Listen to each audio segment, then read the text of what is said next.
You're listening to WRUU-LP, Savannah, Georgia, 107.5 FM, WRUU.org. We are Savannah Soundings, community radio with global soul. You're listening to music local and sustainable, and I'm your host, Dave Lake. Tonight, we're talking with local singer-songwriter Eric Britt. He and I know that neither one of us are motivated by money or power or anything like that, or neither of us are motivated in the look at me part of music, but we're really into the creative part of it, and creating a song together like 99 Stones or something like that is, one of the most joyful things I've done with him as a friend or as a bandmate. Actually creating something together and going, wow, that's great, we did that together. I mean, that's the process. That's where it's at.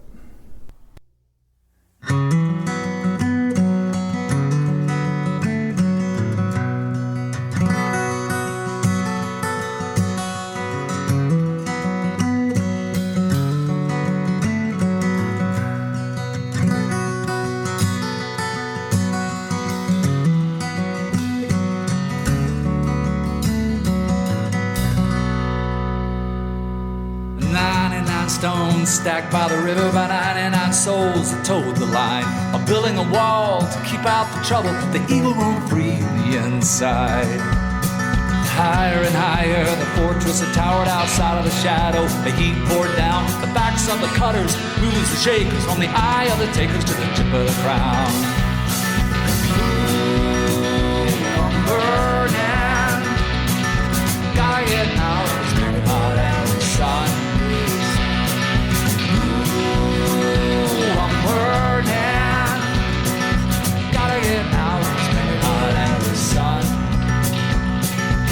Slow down, you can never remember, don't ever say no, never ask why. Falling in fires, dooming the liars, while the poison comes down through a hole in the sky.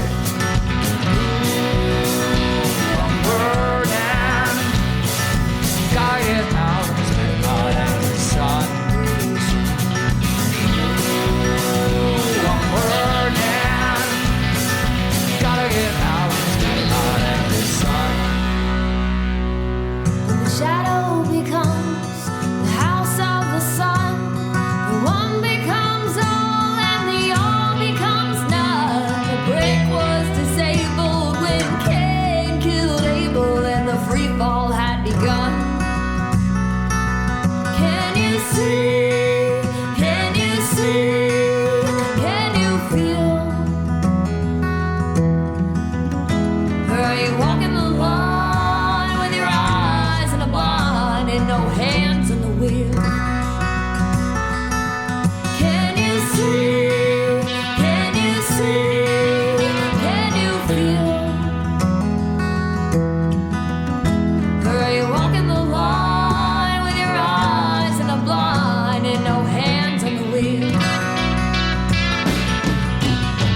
Gone with the reason is a sign of the times. Your money is worthless without a lock on the mind of the slaves who turn all the gears of the grind while singing the land of the free. Can you see? Can you see? Can you feel? Are you walking the line with your eyes and the blind and no hands on the wheel? Are you walking the line with your eyes and the blind and no hands on the wheel? You can never slow down, you can never remember, don't ever say no, never ask why. The falling of flyers, too many liars, while the poison comes down through a hole in the sky. Burning, gotta get out, it's been hot and the sun. Burning, gotta get out, it's been hot and the sun.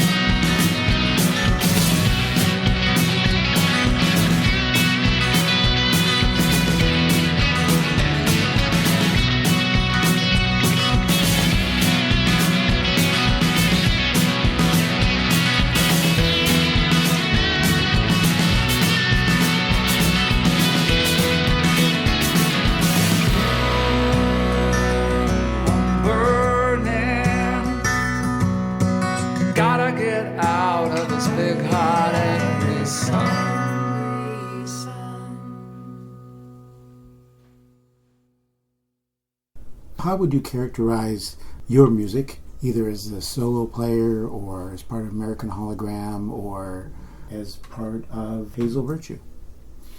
The common thread is they are indie folk, they are storytelling, singer-songwriter, indie folk music. I have a lot of pop and rock kind of roots to my stuff. I cut my teeth on REM and Driving and Crying and bands that were coming out of Athens at the time. That's the first stuff I learned how to play on guitar, and Neil Young. So I don't think any of that stuff can ever really leave. Like I think at some point I've like tried just to become like a straight up folky, and it's just doesn't work out for me. There's just too much kind of rock and roll down in there from what the music that I cut my teeth on, Led Zeppelin, and these bands will always kind of come out in what I write. Hopefully they'll still come out in what I write when I'm in my 70s. Man, doubtful, huh? You say you like to be a storyteller, and the songs are often stories. Yeah. What's the story behind Hip? Hip is a sarcastic swipe. Hip is literally the story of the hipster. And it was, at the time, I had written a story about hipsters in Athens. And when you listen to the words, it'll all come into play when you listen to the song Hip. Definitely a sarcastic swipe at fashion and mindset, and kind of, unfortunately, almost like a media control kind of thing, where people kind of buy what you're selling them if they're inundated with it enough, and they will jump on the bandwagon. And it's not a bad thing, but everybody's just trying to figure out where they belong. With hipsters, it's like kids that are dressing a certain way, or maybe think something's cool because their friends do. They want to look a certain way to fit into a group. There are very few individuals that don't look a certain way to fit into a group. So the song Hip is about that sort of assimilation with the hip crowd. And it was really irritating to me in Athens. I wasn't used to it. It's funny how Savannah's, unfortunately, with the rise of the music scene, has been the new invention of the hipster right here in this people taking it too seriously. But there was a big saying in Athens when I was there, is that you need to spend more time learning how to tune your guitar and really focusing on vocal training and learning rhythm and working with a metronome instead of figuring out what you're going to wear to the show. The kind of hipster bands where the kids can't tune their guitars, there's something to their bands. It sounds really cool, but it's just definitely a big train wreck, and you think, man, they need to spend more time figuring out how to play and sing, and less time in the mirror. So that's kind of what Hip's about. What is the story behind A Good Year? A Good Year is another ode to the family. It's anybody that has any sort of family will be able to relate to it. There's a verse about Mom, there's a verse about Dad, there's a verse about my son Harrison, and troubled times, and the next year promises to be a lot better than the last, because when the song was written and it came out, the year before that had been a very troubling time for everybody in the family.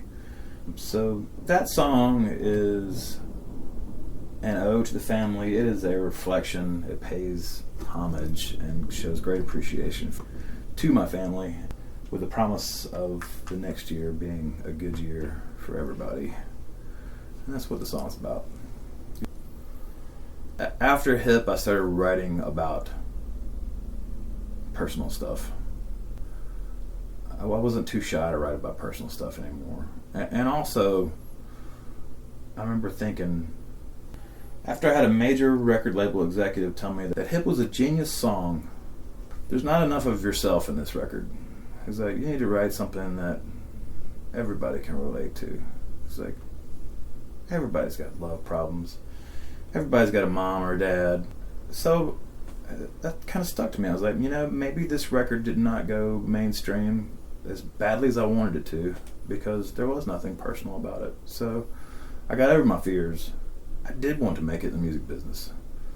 Then I started writing personal stuff. Facing the Shine is like a completely personal record.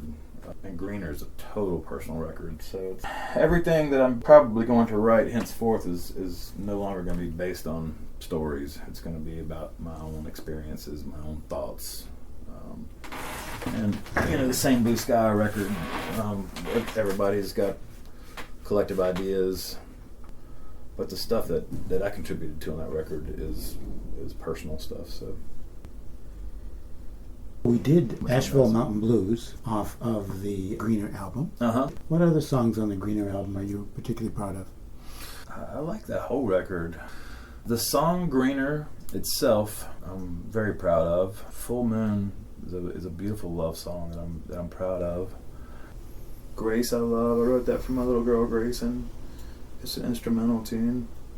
Miami to Maine is about my journey and struggle with the first Hazel. That's what the song is about. The struggle with becoming an adult and life on the road and touring from Miami to Maine. You're trying to inspire me to play not only songs. Okay. I'll do a live version of Greener, I think.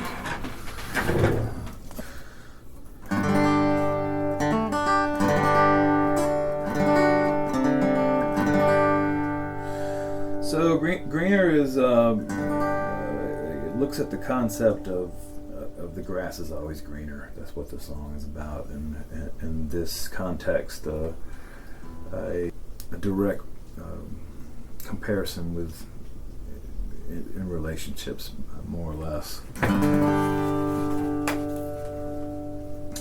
But the record Greener is kind of a sort of survival tale, if you will. But when I did the interview with Bill DeYoung about this record, I had gone through a lot of really hard times and gotten my life together and gotten sober and all these things that all these artists have under their belts. But so Greener is a survival tale for sure.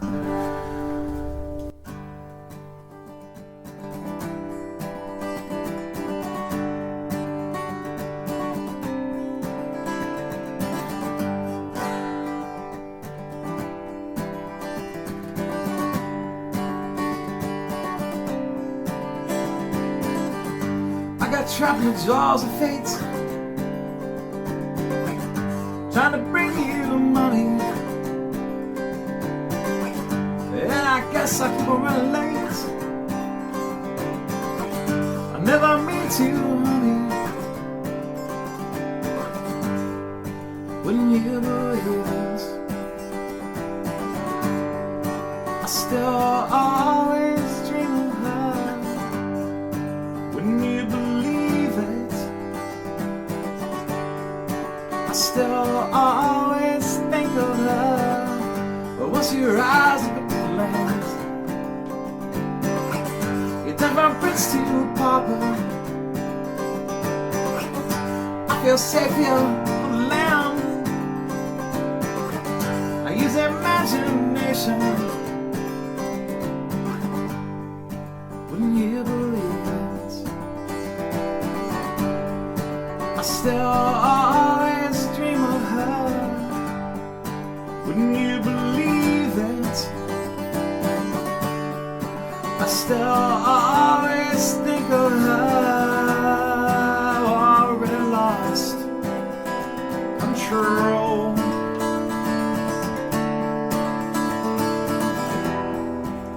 In the wicked hands of rock and roll.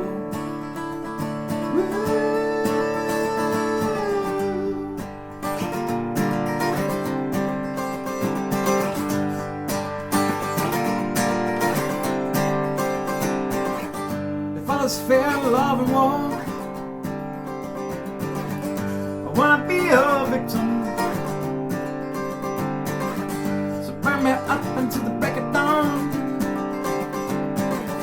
I see a soul in action. Wouldn't you believe it?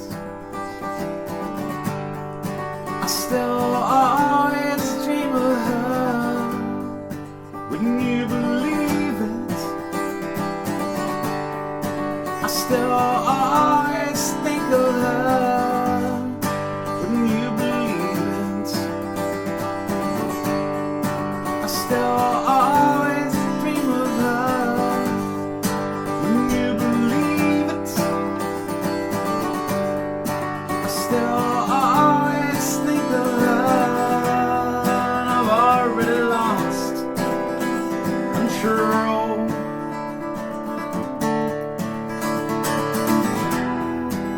In the wicked hands of rock and roll.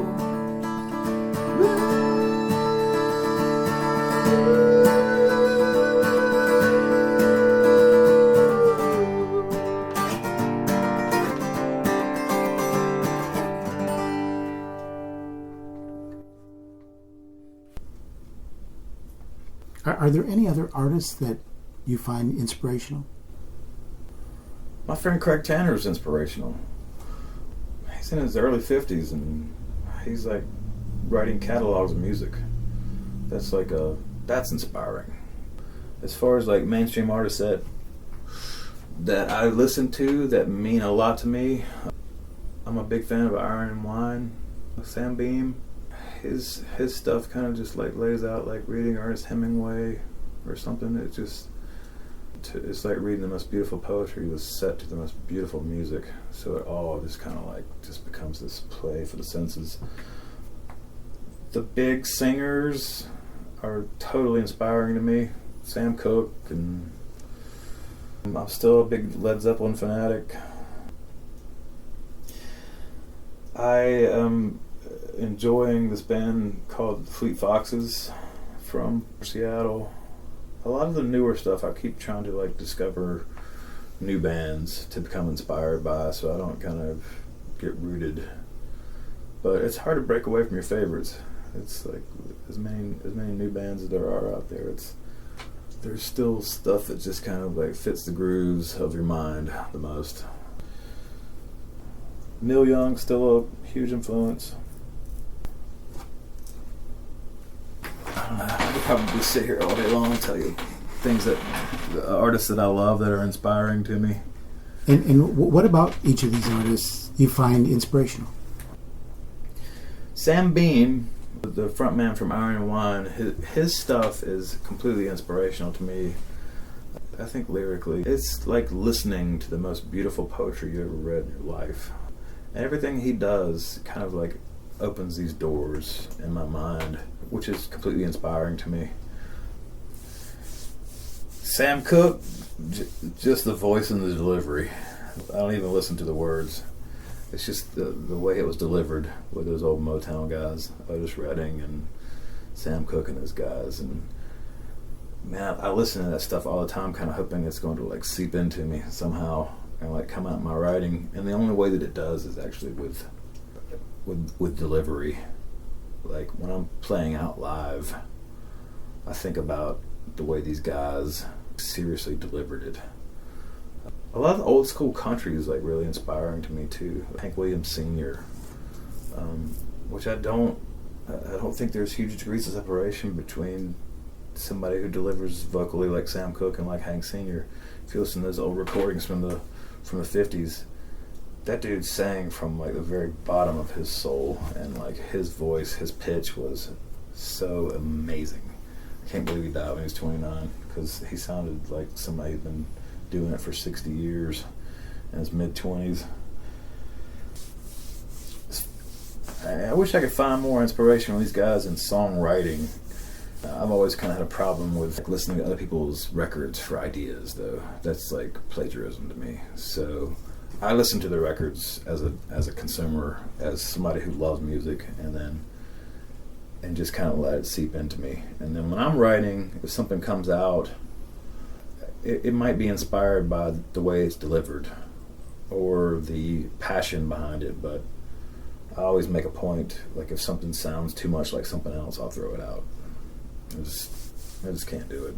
I know too many musicians that put out songs that sound just like something from 20 years ago. I'm not in it for that. I don't need it that bad. It's got to be something that sounds like something that came straight from me, or I'm not going to record it. Now, you do open mics around town. Not so much. Not so much anymore? No, I used to. Craig still runs 2 open mics. I just kind of grew out of it. I don't have the patience for it anymore. I ran open mics for 4 or 5 years when I first moved down here. When I first moved here in 2001, I ran an open mic at the original O'Connell's. It became Paul Dean's gift shop next to Lady and Sons, in between Sorry Charlie's and Lady and Sons. Mm-hmm. And I ran open mics there. Me and Jason Bible ran open mics there for about 4 years, once a week. And man, that was, I have sat in for open mics since then a couple times in different places. But you got to have some stamina for those things, and you got to be able to say no when people come up with whiskey and stuff. And I don't have either one of those things, so I'm too old. I just can't do it. I'm not young like Craig. I can't do it. I can't do it. The open mics that you did do and the other interactions you have with younger musicians seem to be very positive. Oh my God! A lot of younger musicians will name you as a major influence when they move to town. Really? Yeah. Wow. That's nice. I didn't know that. That's good to hear. When I ran open mics, then I felt like I was doing something really good for the scene. We didn't have the scene then that we do now, and I really felt like I was adding something to the scene, like giving artists a chance to like do these things. Builds confidence, and it kind of like gives back. It gives life back to the whole structure of the music scene, and I really felt like I was doing that for a long time. And I think that's why Craig does it. I think Craig's really got a real good sense of community. I think that's why he's been able to maintain it for a number of years, is that he really feels like he enjoys it and he likes getting out and having a drink, but he also is meeting a bunch of friends and he's giving artists a confidence to do it, that was my inspiration with it for the longest time. It was, I felt like I was giving back. Unfortunately, I got selfish and I just had too many crazy experiences late night and lost my patience, and I don't suffer fools well. And the older I get, it's like the crankier I get with it. So I gave it up. So when you see a young artist, what's some of the advice that you give to a young artist? The biggest advice I give to young artists, and I given this to Joe Wilson before he went out and hit the road with this band. I don't know if you're familiar with him or not. Again, Joe Wilson, he's a local Savannah artist, but he's a great singer-songwriter. But he also plays drums for this band that's been out on tours. They're called Lullwater. The band's out of Athens. They've got some kind of label push behind them. And my advice to him is keep it in between the lines. The biggest thing you can do for yourself as a young artist is stay completely focused. Do not lose yourself in the nightlife. As like people do this, the whole Jim Morrison thing is not cool. It's like, don't go play your shows after drinking 5 or 6 beers. Don't go out till 5 or 6 o'clock in the morning after your shows. It's like, just try to think about this as something that you're really going to reap the greatest rewards from, with being level and being responsible and remembering it all. Which is like not necessarily what I did in my 20s. So when I see the young kids, and also the advice I got when I was in my 20s out like trying to get to a bigger place was not to sell out, not to accept less than what you're worth, not to go sign the first contract with so and so. And when I talked to John Russell, who I'm going to in the next few days, who's this beautiful kid that can sing great, I'm probably going to tell him to find some representation from somebody who really believes in him, probably in the form of an entertainment lawyer.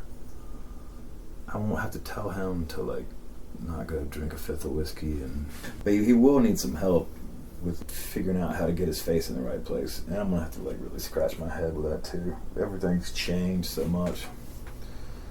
It seemed like in my 20s you could actually figure out how to make an appointment with people that you were trying to like push your music with. You could literally like call them on the phone and say, I'm coming to Atlanta, can I meet your rep? Or even in like right around 2000, we had a business manager that ran a few radio stations.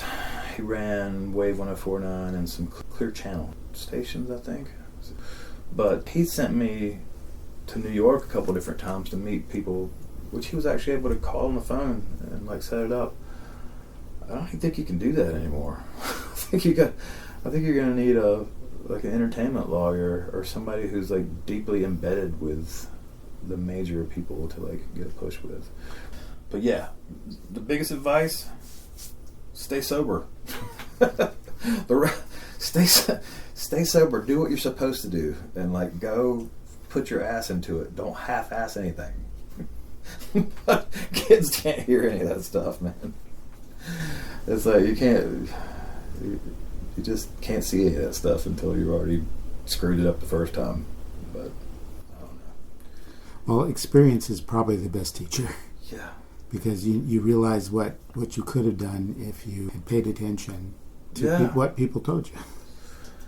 Yeah, we had an era in Athens after Widespread Panic got too big to play Halloween. That was their big gig. Widespread Panic started out in Athens way back when, and they owned a place called Uptown Lounge. And they were the house band there on Monday nights. And then they got huge, of course.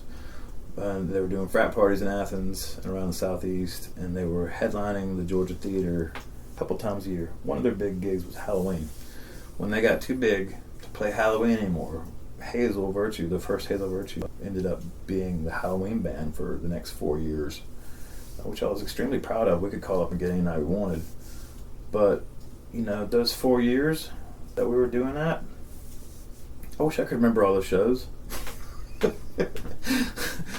I wish when we hired musicians, like cello players and stuff like that, to come in and do these shows, if I didn't drink a bottle of wine before the show, like I did then, I probably have like a greater recanting of all that stuff, but I don't. So that would be my advice, and I bet I would have sounded a lot better too. That would be my advice to these young kids. Party, but like wait till New Year's Eve when you're not playing a show, or have a few days off. Party then. Don't mix it with your art. That's my big push for these kids. I didn't get it at the time. That's for sure. Didn't get the memo that acting like a boisterous rock star wasn't cool.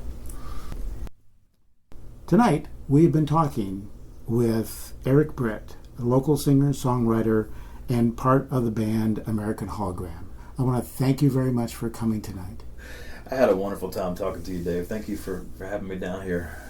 Enjoyed it very much. This has been another edition of Music Local and Sustainable, and I've been your host, Dave Lake. Save this time for another show next week. Well, I know we ain't headed for the Hall of Fame. Gonna give it what we got, man, that ain't no shame. Let me know if you can hear me. Check, check, 1, 2. Let me know if you can hear me. Check, check, 1,